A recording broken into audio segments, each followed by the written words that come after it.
Shalom, Bapak Ibu saudara-saudara sekalian. Bertemu kembali dalam penjelasan pelajaran firman Tuhan hari ini, Sabat, tanggal 9 bulan Mei tahun ke-2026. Judul pelajaran hari ini, yang juga merupakan tema utama untuk pelajaran sepanjang pekan ini, adalah doa praktis. Pelajaran sepanjang pekan ini akan merujuk pada kitab-kitab berikut ini. Kitab 1, Raja-Raja 19 ayat 1 sampai 18. Lalu kitab Matius 6 ayat 5 sampai 8. Lalu kitab Lukas 11 ayat 2 sampai 4. Lalu kitab Matius 6 ayat 5 sampai 15. Lalu kitab Daniel 9 ayat 4 sampai 19 dan kitab Roma 8 ayat 26 dan ke-27 sebagai ayat hafalannya terdapat dalam kitab Mazmur 62 ayat ke-9. Demikian firman Tuhan, percayalah kepadanya setiap waktu, hai umat, curahkanlah isi hatimu di hadapannya. Allah ialah tempat perlindungan kita. Bapak Ibu yang terkasih, doa merupakan kebutuhan rohani yang sangat penting dalam kehidupan setiap orang percaya, karena melalui doa manusia membangun hubungan yang dekat, hidup, dan terus-menerus dengan Allah sebagai sumber kekuatan sejati. Pelajaran ini mengajak setiap orang untuk mengevaluasi kehidupan doanya dengan jujur melalui pertanyaan-pertanyaan mendalam mengenai frekuensi, kesungguhan, dan pengharapan terhadap jawaban Tuhan atas setiap doa yang dipanjatkan. Banyak orang hanya berdoa ketika menghadapi kesulitan, tekanan hidup, penyakit, atau persoalan berat. Padahal doa seharusnya menjadi bagian tetap dari kehidupan sehari-hari yang dilakukan dengan hati yang rindu kepada Tuhan Bapak Ibu. Doa bukan hanya sarana menyampaikan permintaan, melainkan juga bentuk penyembahan, ucapan syukur, pengakuan dosa, dan penyerahan diri sepenuhnya kepada kehendak Allah yang sempurna. Melalui doa yang sungguh-sungguh, manusia belajar mempercayai Tuhan dalam segala keadaan, serta menyadari bahwa Allah selalu mendengar setiap seruan umatnya, walaupun jawabannya terkadang tidak langsung terlihat. Karena itu, kehidupan doa yang sehat tidak dibangun secara instan, melainkan melalui kebiasaan yang terus dilatih setiap hari, sehingga hati semakin peka terhadap suara dan pimpinan Tuhan. Saudara sekalian, doa adalah hubungan yang konstan antara manusia dengan Yesus Kristus sebagaimana ranting yang melekat pada pokok anggur agar tetap hidup dan menghasilkan buah yang baik. Ranting yang terpisah dari pokok anggur akan menjadi kering, lemah, dan akhirnya mati.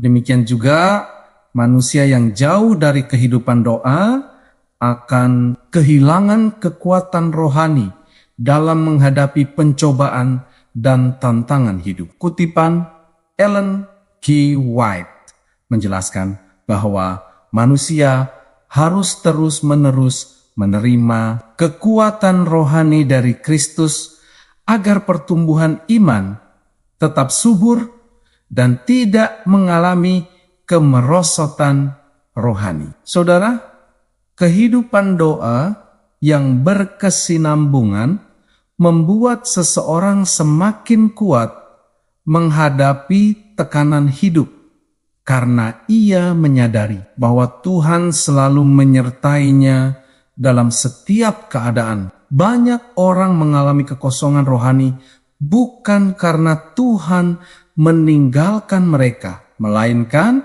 karena mereka mulai mengabaikan hubungan pribadi dengan Tuhan melalui doa yang sungguh-sungguh. Oleh sebab itu, doa bukan sekadar kegiatan rutin keagamaan, tetapi merupakan napas kehidupan rohani yang menjaga hubungan manusia dengan Allah tetap hidup, erat dan penuh kuasa. Bapak Ibu sekalian, Allah selalu mendengar dan menjawab doa umatnya sesuai dengan waktu serta caranya yang terbaik, walaupun tidak selalu sama dengan harapan manusia. Seringkali manusia merasa kecewa ketika doa belum dijawab, atau ketika jawaban Tuhan berbeda dari keinginan pribadi. Padahal Allah mengetahui apa yang paling baik bagi kehidupan anak-anaknya. Dalam banyak pengalaman Alkitab, Tuhan kadang menjawab doa dengan segera. Tetapi pada waktu lain, Tuhan mengizinkan proses panjang agar iman dan kesabaran seseorang semakin bertumbuh. Bapak Ibu, melalui doa, manusia belajar menyerahkan kendali hidup kepada Tuhan dan mempercayai bahwa rencananya selalu lebih sempurna daripada rencana manusia yang terbatas. Kehidupan doa yang benar bukan memaksa Tuhan mengikuti kehendak manusia, melainkan membawa manusia semakin tunduk kepada kehendak Tuhan yang penuh hikmat dan kasih. Ketika seseorang memahami prinsip ini, maka ia akan tetap setia berdoa sekalipun keadaan belum berubah, karena ia percaya bahwa Tuhan sedang bekerja dengan cara yang mungkin belum dapat dipahami saat ini. Saudara terkasih, doa yang praktis berarti doa yang diterapkan secara nyata dalam kehidupan sehari-hari dan bukan hanya dilakukan pada waktu-waktu tertentu saja. Banyak orang berpikir bahwa doa harus selalu panjang dan dilakukan di tempat khusus. Padahal doa dapat dilakukan kapan saja, di mana saja, dan dalam keadaan apapun. Selama hati sungguh-sungguh tertuju kepada Tuhan, seseorang dapat berdoa saat bekerja, belajar, berjalan, menghadapi masalah keluarga, bahkan ketika merasa lemah dan tidak sanggup menghadapi hidup, karena Tuhan selalu terbuka mendengarkan umatnya. Saudara, kehidupan doa yang praktis membuat seseorang memiliki kebiasaan membawa setiap persoalan kecil maupun besar kepada Tuhan, sehingga hati menjadi lebih tenang dan tidak mudah dikuasai kekhawatiran. Doa juga menolong manusia memiliki hubungan yang intim dengan Allah, karena melalui doa seseorang belajar berbicara secara jujur, terbuka, dan penuh iman kepada Tuhan. Ketika doa menjadi bagian alami dari kehidupan sehari-hari, maka seseorang akan semakin merasakan damai, sejahtera, penghiburan, dan kekuatan rohani yang berasal dari Tuhan. Bapak Ibu, tokoh-tokoh Alkitab yang memiliki kehidupan doa luar biasa, memberikan teladan penting tentang bagaimana doa dapat mengubah kehidupan manusia secara nyata dan mendalam. Nabi Daniel tetap setia berdoa walaupun menghadapi ancaman hukuman.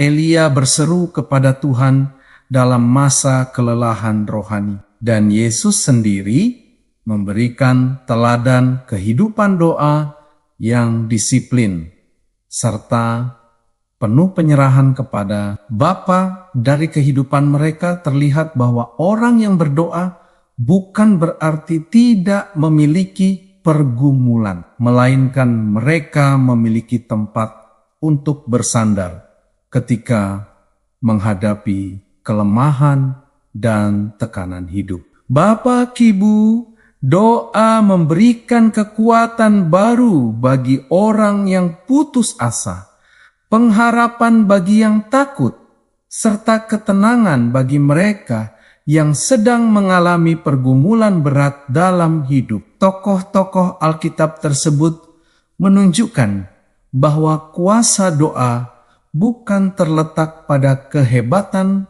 kata-kata manusia, melainkan pada iman kepada Allah yang hidup dan berkuasa melakukan perkara besar. Karena itu, setiap orang percaya dipanggil untuk belajar dari pengalaman mereka agar kehidupan doa tidak hanya menjadi teori, tetapi benar-benar menjadi pengalaman pribadi bersama Tuhan.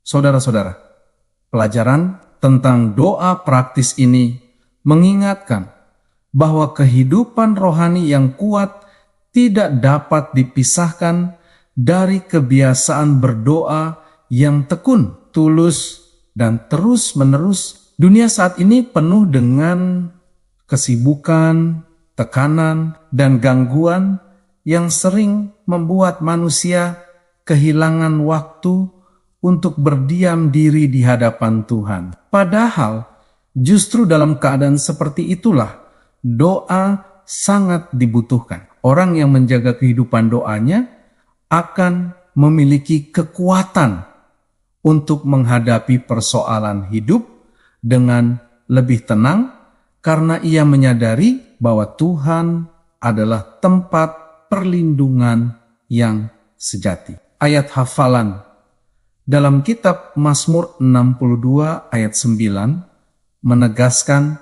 bahwa umat Tuhan harus mencurahkan isi hati mereka kepada Allah, sebab Dia adalah tempat perlindungan yang aman dalam segala keadaan kehidupan. Tuhan tidak pernah menolak doa yang dinaikkan dengan hati yang tulus. Bahkan, Ia memahami kebutuhan terdalam manusia sebelum manusia mengatakannya melalui mulut mereka. Oleh karena itu, setiap orang percaya perlu membangun kehidupan doa yang konsisten setiap hari agar hubungan dengan Tuhan semakin erat, iman semakin bertumbuh, dan hidup semakin dipenuhi damai sejahtera surgawi. Bapak, Ibu, saudara-saudara yang diberkati Tuhan, demikianlah penjelasan pelajaran firman Tuhan untuk hari ini.